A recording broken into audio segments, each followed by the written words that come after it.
다지 여기가 이제 조금 더 리스크는 있겠죠. 여기는 이제 하이 리스크 하이 리턴이고 여기는 로우 리스크 로우 리턴이겠죠. 여기는 좀 궁둥이가 무겁죠.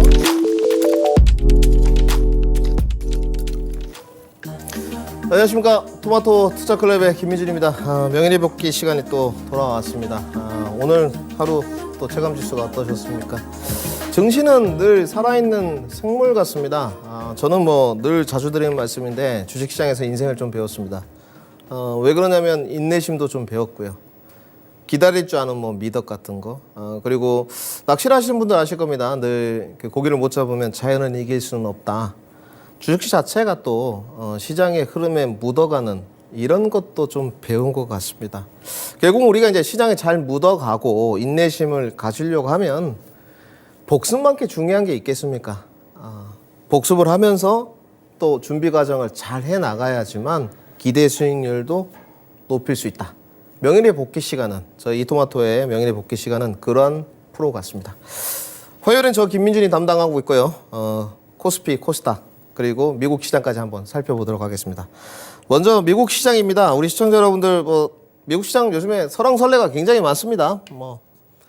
근데 인식의 대부분을 좀 정리해 보면 과열이다 이 부분에 관해서는 반론의 여지가 없는 것 같고요. 네. 과열 맞죠? 지금 스탠스 자체가 그러니까 증시의 저는 경기 침체에 지금 저는 늘 말씀드리지만 1단계라고 좀 보고 있습니다. 경기 침체 1단계. 작년부터 좀 이어져 왔지만 그리고 주식시장의 어떤 다들 다르겠죠. 경제학자들이나 전문가들마다 보는 게 다르겠지만 저는 유학이라고 또 좀 보고 있고 저는 5단계로 좀 보고 있거든요. 근데 이 유학위에서 가장 알아야 될 부분이 어떤 시황의 변동 스탠스고 금리의 스탠스인 것 같습니다. 근데 이 금리의 스탠스에서 가장 변함없이 지금 연준에서 유지하고 있는 게 뭐냐. 이 내용을 본다면 증시가 과열이라는 것은 합리적인 근거가 되는 것 같습니다. 올해 금리 인상 없다. 금리 인하 없다.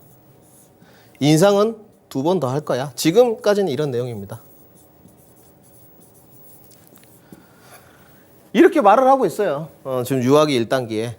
그런데 증시는 뚫고 올라갔습니다. 뚫고 올라간 내용을 또 정리를 해보면 특정 종목들 예전에는 팡의 주식들이라고 했고요. 여러분들 다 아시는 겁니다. 페이스북, 애플, 아마존, 테슬라까지. 요즘은 또 마가의 주식들. 이런 특정 종목들이 시세 견인치 한 거 아니냐. 그것도 정답 맞습니다. 그러면 정답이 맞다고 했으니 분명히 여기 부분은 시장의 기대감이 좀 반영된 부분이에요. 아직까지는. 그리고 시황적 내용으로 좀 보게 되면 미국 시장은 저는 그렇습니다. 경기 침체라고 이야기를 하는데 미국 시장은 고용이 좀 튼튼한 것 같고 경기 둔화보다는 물가에 아직도 조금 설레발을 치고 있는 그런 모습 같습니다. 경제학자들은 이렇게 이야기합니다. 지금 연준의 안일한 대응이 과거의 통계치를 보면 얼마나 무서웠느냐. 그것 또한 저는 맞다고 보여집니다. 지금은 연준이 설레발 칠 정도로 조금 과도하게 대응하는 부분도 있는데 연준이 안일한 대응을 했던 과거의 역사를 보게 되면 상당히 결과물들이 좀 안 좋았었습니다. 그거는 명확한 것 같고요. 단지 이렇게 기대감이 반영이 되면서 그죠? 기대감이 반영되면 지수가 이만큼 올랐어요. 그러면 이 기대감이 식을 것이냐? 이게 첫 번째 질문이죠, 여러분들. 명인의 복귀 시간이니까. 식을 것이냐? 그 다음에 하방 경직성은 어디까지?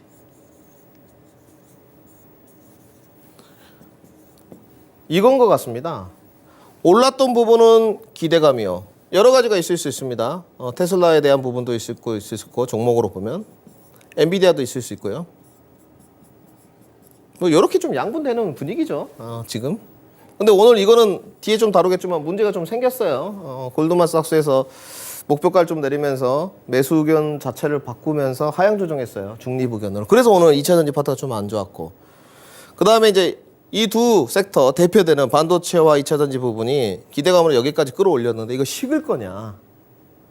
이게 이제 봐야 되겠죠. 그 다음에 하방 경직성은 좋다 과열이라 그래서 조정이 나오는데 하방 경직성은 여기냐 아니면 조금 더 줄 것이냐 이 부분인 것 같거든요. 그러면 우리 기술적인 걸로 측정을 할 필요는 없죠. 앞으로 나올 시황인 것 같은데 두 가지가 저는 가장 중요한 것 같습니다. 전일 그 미국 시장이 하방으로 이렇게 떨어진 이유, 하락이 나왔던 이유에서 별게 없어요. 뭐 러시아 지정학적 리스크 이런 거는 단일 이슈인 것 같고 그냥 과엽권에 대한 인식인데 앞으로 나올 이 시황적 요소, 하단을 지지하는 요소 중에서 가장 중요한 거 첫째, CPI 아닙니다. PC이고요. 이게 가장 중요할 것 같아요. 네. 이게 원티어입니다. 별 5개. CPI는 여러분들 물가에 모든 게 다 들어가 있는 쪽이에요. 그래서 근원 소비자 물가라는 것도 있거든요. 이거는 이제 별 3개 정도. 이 두 가지를 측정해가지고요. 지금 연준은 올해 2번 올린다고 이야기했어요. 자기들 말은. 이거를 보고 2번 올릴지 말지 결정할 겁니다. 그러면 이 두 가지가 나오는 날짜가 있을 거 아니에요. 지금 이거 30일 정도로 돼 있고 이거는 7월 12일 정도로 돼 있습니다. 그때까지는 조정 기간일 것이요. 그죠? 정리했습니다. PC 나올 때까지, CPI 나올 때까지는 조정 기간. 그 다음에 이제 조정의 폭인 거죠. 저 두 가지가 나올 때가는 시장의 관망세가 계속 있을 수밖에 없으니 여기까지 일단 떨어졌고 저는 조금 더 조정 나온다고 봐요. 네. 지금 이 나와 있는 게 나스닥 선물 9월물입니다. 현물은 아니고요.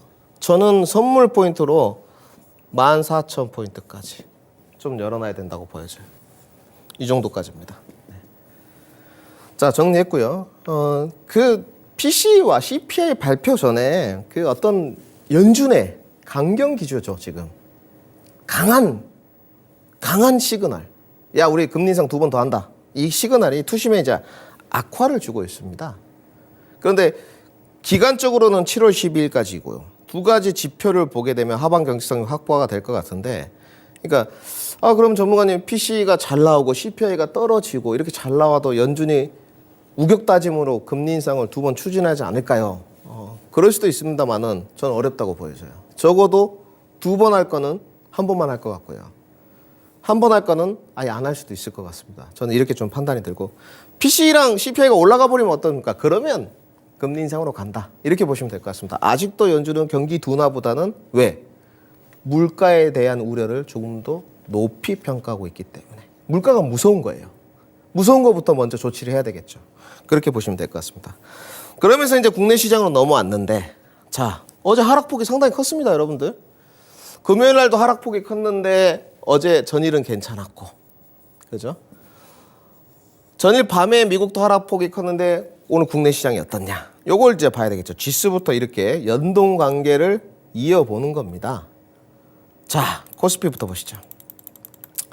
전일은 뭐 좋았어요. 그래서 뭐 여러분들 월요일은 상당히 좋으셨죠. 금요일 날 많이 빠져가지고 화들짝 겁을 좀 냈는데 생각보단 괜찮네 이런 느낌. 오늘은 거의 지금 보합권까지 다 올라왔어요. 0.03% 마이너스인데 오늘 별로 느낌 안 좋았을 거예요. 뭐 오늘 필이 별로 안 좋습니다. 네, 그죠? 우리는 이제 이거를 조금 유식하게 체감지수라고 이야기를 해요. 네. 오늘 체감지수가 좀 많이 떨어졌어요. 네. 왜 체감지수가 떨어졌겠느냐? 요렇게 기결해 보는 거죠. 주도주에 대한 무슨 변화가 없었냐? 명예의 복귀 시간이니까 주도주에 대한 무슨 변화가 없었느냐? 결론부터 말씀드리면 있었다는 거죠. 뭔가 주도주에 대한 변화가 있다 보니 거기에서 차익 실현 매물이 나오면서 아래 꼬리를 달고 보합권에서 끝났지만 그래도 체감지수가 좋지 않은 겁니다. 그러다 보니까 외국인들이 자 오늘 어떻게 했어요? 투자종합상을 보게 되면 이럴 때 그러니까 외국인들은 보게 되면 제가 이 시간을 계속 통해서 여러분께 강조한 게 있습니다. 올해 외국인들이 가장 그 현물 시장에서 중요하게 생각하는 게 거래대금 그 고객 예탁금 50조. 제가 맨날 간단하게 이런 거 해드리잖아요. 뭐 2차전지. 지금은 이제 거의 비슷해졌어요. 반도체. 지금은 저는 2차전지하고 반도체는 5대5라고 보고 뭐 자동차가 한 요만큼 신재생이 한 요만큼 제약바예요. 뭐 조선, 기계 뭐 이 정도 이렇게 나눠 먹는 것 같거든요. 근데 50조인 상황에서는 이게 이만큼 더 커질 수는 없다. 이렇게 말씀을 드렸죠. 그죠? 이게 한 60조까지는 가야지만 조금 더 파이들이 커질 것이다. 그러니까 결국은 2차 전지가 이만큼 갖고 있던 부분을 조금씩 다 나눠 가진 거예요. 그 중에서도 반도체가 가장 많이 나눠 가졌고, 그 다음에 또 자동차도 많이 가졌고.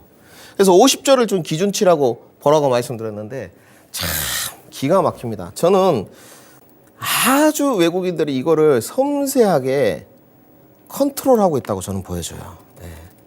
좀 볼까요? 지금 아직 화면이 안 나오고 있는데 제가 지금 킨 부분이 코스피 시장의 증시 주변 자금 추이입니다. 네.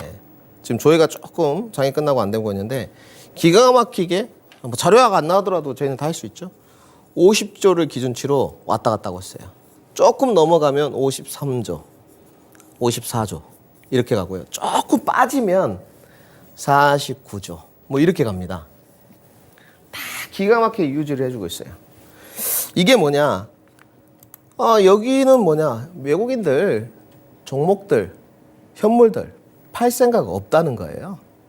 결국은. 그런데 어떻게든 눌림목은 좀 줘야 될 것 같아. 눌림목은 이렇게 줘야 될 것 같아. 그죠? 지수는 좀 눌러줘야 될 것 같아. 종목은 뭐 공매도로 누른다 치고 좀 눌러줘야 될 것 같은데 뭐가 가장 좋겠습니까? 그렇죠. 선물 매도 땡기면 되는 겁니다. 이렇게 분석을 하는 거예요. 이렇게 땡기면 돼요. 오늘 9,800계약 땡겼고 거의 10,000계약까지 땡겼어요. 현물 별로 매도 없었어요. 여기 다 2차전지 파트고요. 여기도 2차전지 파트예요. 특히 여기 2차전지 파트 시가총액들. 선물로 눌러주는 거예요. 그러니까 지수가 착착 내려가는 거죠. 자기들은 계속 현물 시장은 매수해가지고 단가 유지하면서 선물로 매도해가지고 돈 벌고 뭐 이런 말 하면 그렇지만 참 좋으시겠어요. 우리 외국인 분들, 기관 투자자들. 그러니까 시장의 조성자라는 단어가 있습니다. 경제 공부라고 주식시장에 들어오면 그걸 누가 해야 되느냐? 그 외국인들한테 기대하겠습니까? 그것이 기관 투자자가 지향해야 될 그런 길입니다. 시장 조정자라면 시장 조정자답게 대응을 해야 되고요. 자, 조금 더 돌아와서 그러면 이렇게 눌림목 조정을 줬고 뭔가 주도주에 대한 변화가 일어났는데 어디서 많이 변화가 일어났느냐? 먼저 2차 전지였죠. 뒤에도 다루겠지만 테슬라가 목표가 하향 조정을 당했습니다. 당한 거죠. 골드만삭스에 의해서.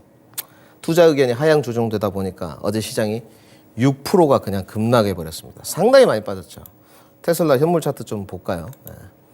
우리가 뭐 이것이 뭐 기준 잣대는 아니지만 중요한 부분은 그 사실인 것 같아요. 테슬라가 160불부터 좀 반등을 했는데 좀 넘어가는 오늘 속도가 느리네요. 네. 지금 나와 있는 것은 여러분은 종목은 테슬라라고 써 있는데 그래프는 엔비디아 모습입니다. 조금 HTS가 느린데 2차 전지 파트에서 이 골드만삭스의 어떤 뷰가 좀 바뀌면서 차익 실현이 좀 되고 나왔어요. 전에 6%대 하락이 있었습니다. 마이너스 6%.